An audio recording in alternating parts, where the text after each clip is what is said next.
In the vast, crushing silence of the world's oceans, there is one law that governs every drop of water. Everything ends. It is a theater of beautiful, ruthless entropy. We see it in the Pacific salmon, rotting alive as it fights the current to spawn, its biological purpose fulfilled, its life extinguished in a final, desperate gasp. We see it in the Leviathan, the great whale, whose final breath gives way to a slow, silent descent, its carcass sinking miles down to become a cathedral of bone and a feast for the abyss. Nature does not negotiate. The clock ticks for every living cell. Drifting in this liquid void is a creature no larger than a human fingernail. It is battered. Its delicate, gelatinous body is torn, ravaged by the wear of time or the violent strike of a predator. By every biological metric known to science, its time has run out. It drifts downward, surrendering to the dark, colder currents. Its pulse fades, its structure collapses. It becomes just another piece of organic debris settling into the silt.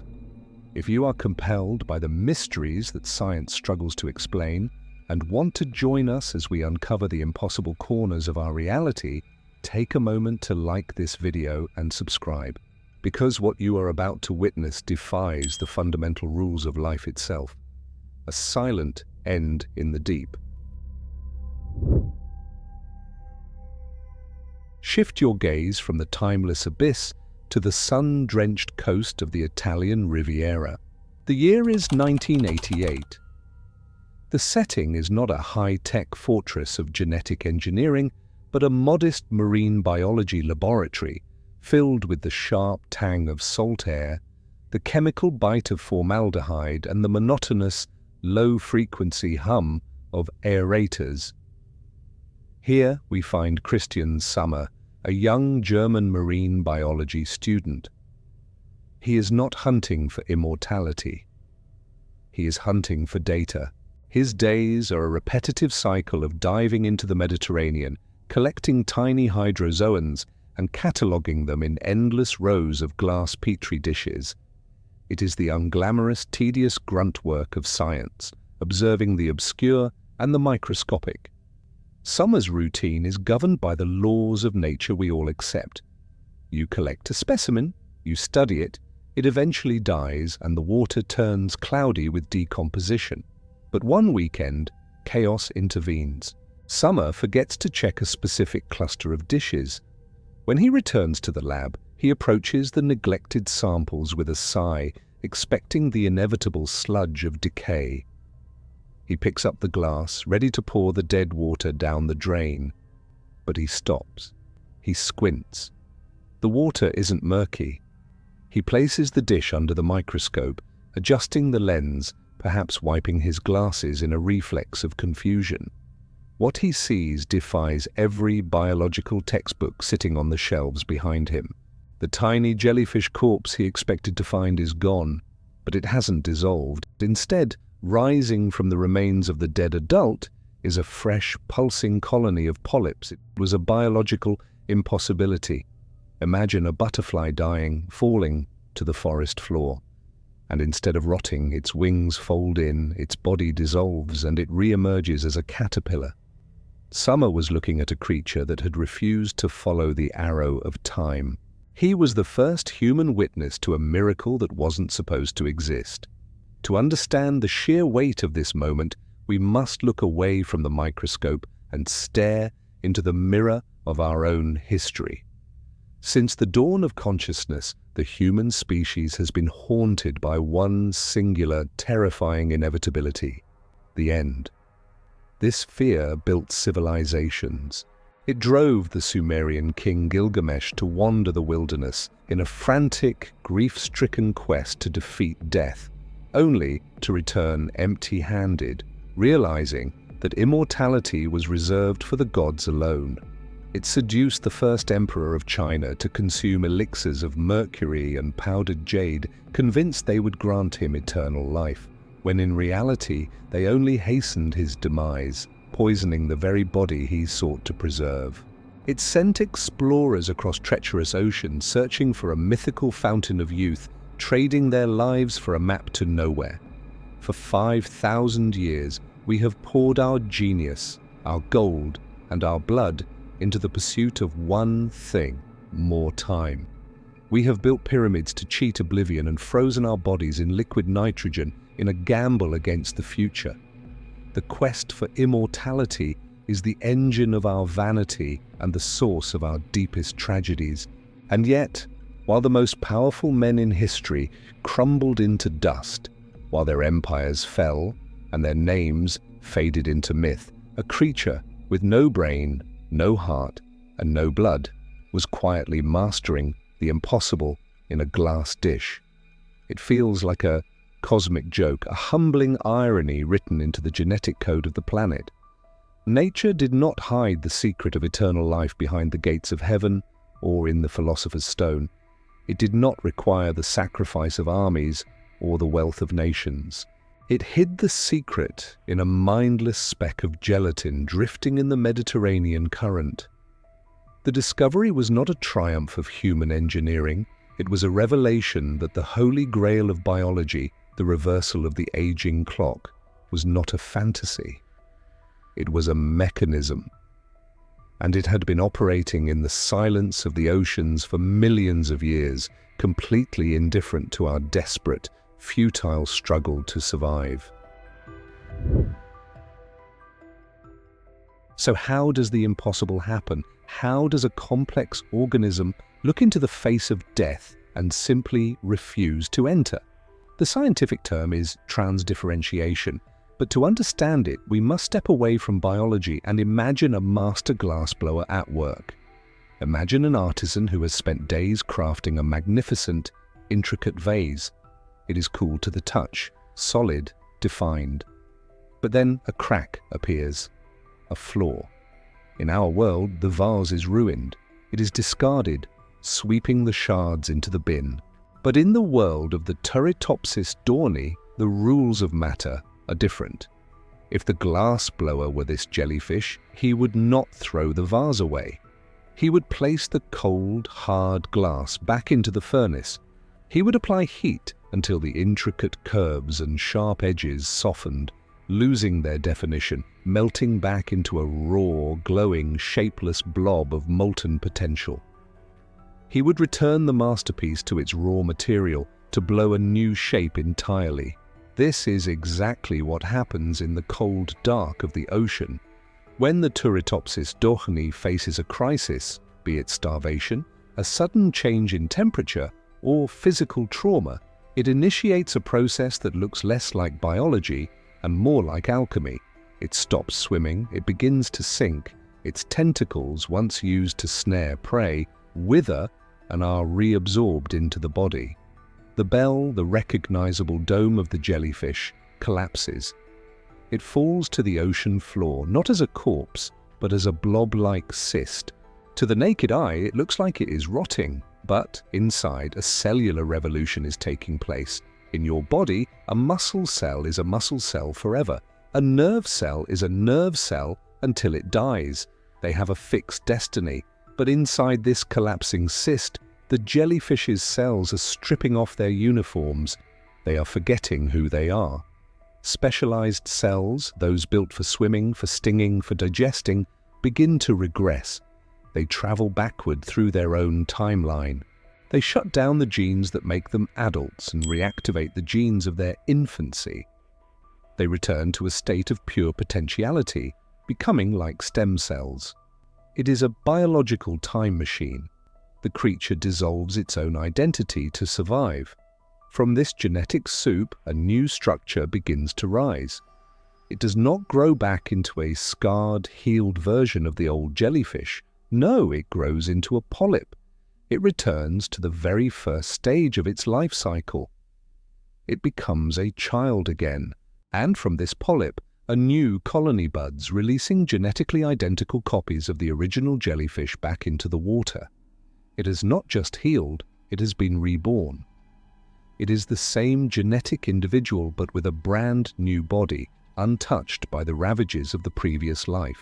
It is as if you could reach the age of 90, feeling the weight of time in your bones, and simply decide to curl up, dissolve your wrinkles and failing organs, and emerge months later as an infant, ready to live the same life all over again.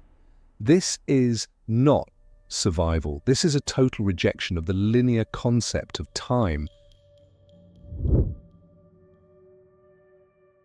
We tend to romanticize immortality as a state of divine peace, but in the brutal calculus of nature, an immortal creature is not a saint, it is the ultimate conqueror. While we were busy marveling at its cellular magic under a microscope, the Turritopsis dohrnii was quietly launching a global campaign of expansion, its vehicle of choice, the massive steel bellies of human commerce. Every day, tens of thousands of cargo ships crisscross the globe.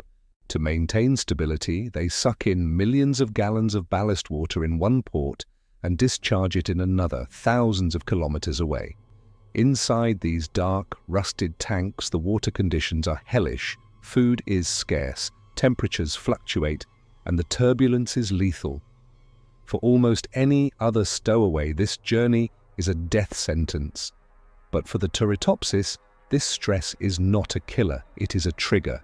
Trapped in the dark belly of a freighter leaving Italy, a single jellyfish might begin to starve. So it reverts, it becomes a polyp, it clones itself. By the time that ship opens its valves in the ports of Japan, Panama, or Florida, it is not releasing a corpse, it is releasing an army. This is a silent invasion. Unlike the lionfish or the cane toad, monsters we can see and hunt, this enemy is microscopic and practically indestructible. We are witnessing a planetary colonization hidden in plain sight.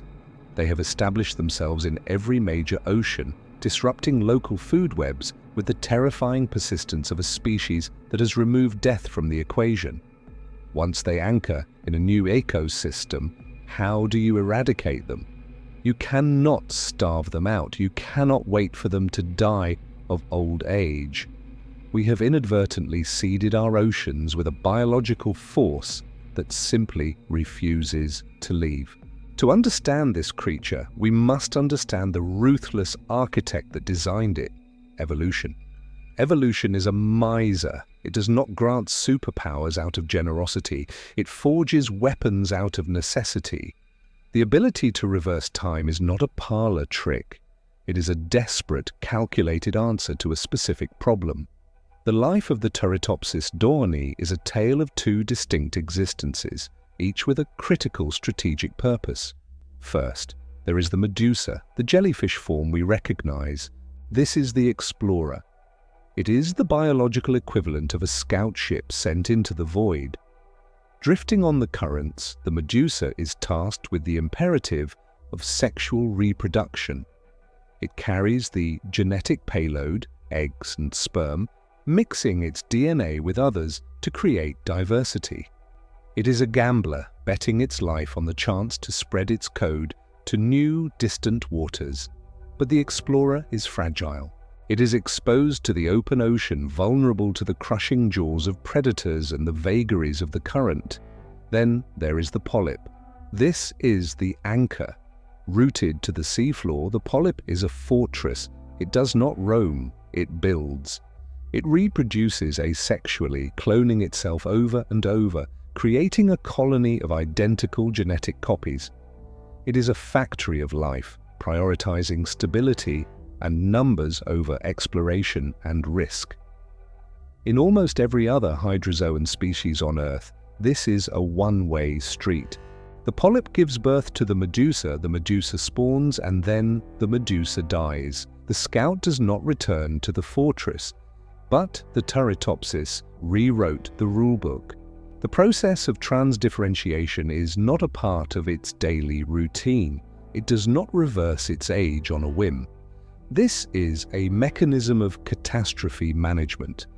It is the biological equivalent of an eject seat in a fighter jet, designed to be pulled only when the plane is already spiraling in flames. The triggers are specific and brutal: starvation, physical mutilation, or a sudden, shocking change in water temperature.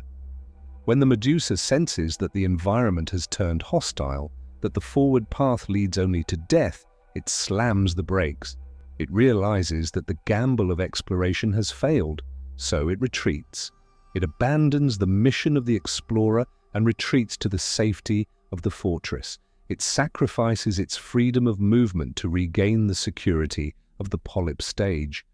Evolution asked the question, what do you do when you face an insurmountable obstacle? Most life answers, we die. The Turritopsis dohrnii answers, we turn back. It is the ultimate failsafe, ensuring that even if the individual fails, the genetic line refuses to be extinguished. We call it the immortal jellyfish, but words can be dangerous traps. Immortal suggests a godlike invincibility, a shield that nothing can penetrate. But in the cold reality of the ocean, the Turritopsis dohrnii is anything but invincible. Its immortality is biological, not physical. It is an internal capability, not an external armor. To a hungry sea turtle, the Turritopsis is not a biological marvel. It is a snack. To a passing tuna, it is barely a mouthful of protein. If a predator snaps its jaws around this tiny creature, the game is over. There is no time to revert, no chance to melt back into a polyp. Digestion is absolute. The acid of a stomach does not care about your ability to transdifferentiate. It is also not immune to the microbial wars of the deep. If a viral infection strikes fast enough, shredding its cellular machinery before the reversal process can initiate, it will perish just like any other organism. If the water quality becomes too toxic, poisoning the very cells it needs to reprogram, it dies. There is a profound fragility to this immortality. The process of reversing age is slow, vulnerable, and requires energy. It is like a computer trying to reboot while the building around it is on fire. If the fire spreads too fast, the reboot fails. This distinction is crucial. It grounds the fantastical element of the story in hard science. It reminds us that nature never writes a blank check. The Turritopsis has found a loophole in the contract of aging, yes. It has found a way to cheat the slow decay of senescence. But it cannot cheat violence. It cannot cheat sudden catastrophe. It lives in a state of precarious eternity. It is a creature that can live forever, provided it survives the gauntlet of a world trying to kill it every single day. It walks a tightrope over the abyss of extinction, balancing the potential for infinite life against the constant, looming threat of instant death. Its immortality is a possibility, not a guarantee. And perhaps that makes its existence even more miraculous. It is an infinite potential packaged in one of the most fragile bodies on Earth. Now bring the story up from the depths and into the sterile white light of the modern laboratory. Here, the drama shifts from survival to obsession. Meet Dr. Shin Kubota of Kyoto University, a man whose life is inextricably bound to this creature. Kubota is not just a researcher, he is a guardian. For decades, he has tended to his colony of Turritopsis with the devotion of a monk tending a sacred flame. He knows a truth that the headlines ignore. Keeping immortality alive is exhausting work. In the wild, the ocean provides. In the lab, Kubota must hand-feed the minuscule brine shrimp, piece by piece, day after day. He must constantly monitor the water, cleaning it with painstaking precision. He sings to them. He worries about them. He has watched a single individual revert its age 10-12 times over the years. He has seen the cycle repeat, proving the potential for indefinite life, but he also sees the immense difficulty of maintaining it. This reality stands in stark contrast to the dangerous mythology growing in our culture. We live in an age of biohacking and clickbait science. When the Turritopsis hits the news, the nuance vanishes. Headlines scream the secret to eternal life found, and immortality in a pill. It fuels a desperate industry of snake oil, where complex cellular biology is reduced to a marketing slogan for anti-aging creams or questionable supplements. This is the risk of our time, the gap between what science knows and what humanity wants to believe. We project our own fear of death onto this jellyfish. We want to believe that if we just crack its code, we can drink the same elixir. But we forget that we are not simple hydrozoans. We are complex mammals with brains, bones, and trillions of specialized cells. We are still infants in understanding this mechanism. We are like cavemen, staring at a nuclear reactor, sensing the power, but lacking the manual. The Turritopsis holds a key, yes, but we are still fumbling in the dark, trying to find the lock. So, why does this matter? Why should you care about a jellyfish the size of a pinky nail drifting in a tank in Japan? It matters because the Turritopsis dohrnii has shattered a glass ceiling that we didn't even know could be broken. For centuries, biology taught us that cellular development was a one-way street. A cell becomes specialized, it ages, it dies. That was the law. This creature proves the law is wrong. It is a living, breathing proof of concept for the reversibility of time at a cellular level. It is a biological roadmap. The implications for us are not about living forever in our current bodies, but about the future of healing. Imagine a world where we can instruct the cells of a damaged human heart to forget they are scarred tissue and revert to a state where they can grow anew.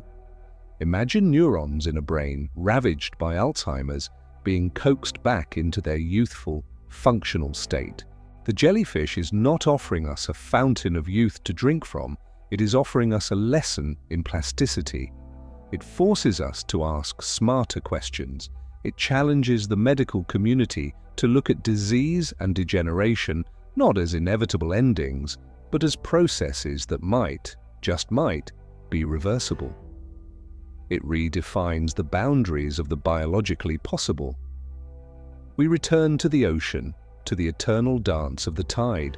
The Turritopsis dohrnii drifts in the current, a tiny speck of defiance against the crushing weight of time. It has not defeated death, it has outsmarted it. But in doing so, it forces us to confront a terrifying philosophical paradox. If the creature that emerges from the polyp has the same DNA but a new body, is it the same individual? Or is it a clone living in the ghost of its ancestor? The jellyfish survives by erasing itself. It trades its identity for existence, and perhaps that is the final lesson. The journey of the immortal jellyfish is not about living forever, but about the capacity to begin again. If we were granted this power to wipe clean our cellular slate and restart, what part of our humanity would we have to sacrifice in exchange for time? To understand the future of our species, subscribe. The answer may be floating in the deep.